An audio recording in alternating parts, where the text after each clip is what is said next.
So, when I was growing up, I lived in the same house as my mom, but we didn't live in the same neighborhood. See, my mom never had a reason to fear or distrust the police, but for me, that was a big part of my childhood.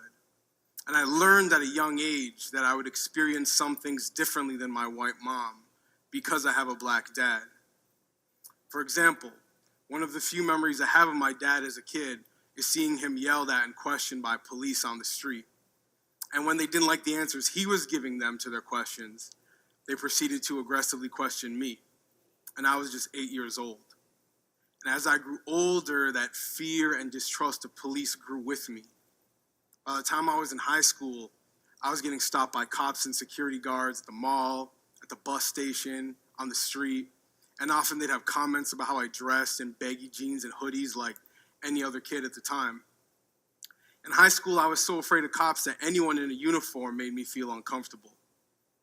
And unfortunately, that experience isn't unique to me, but it's the status quo in a lot of neighborhoods across North America. Right here in Toronto, for example, Black people make up 8.1% of our population.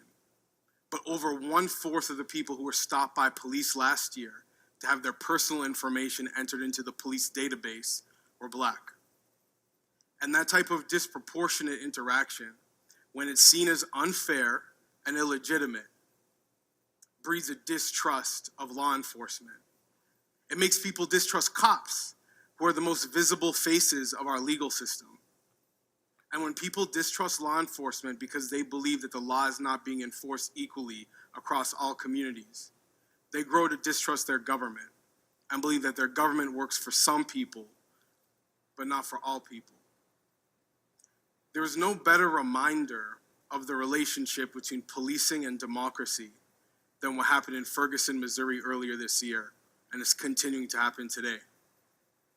The streets of Ferguson erupted in protest after the killing of Michael Brown at the hands of a Ferguson police officer. And just like when you're boiling water, that boiling point of frustration building up in Ferguson didn't happen overnight, but rather it's the product of gradual frustration, resentment, and struggle that people have felt with their police department there.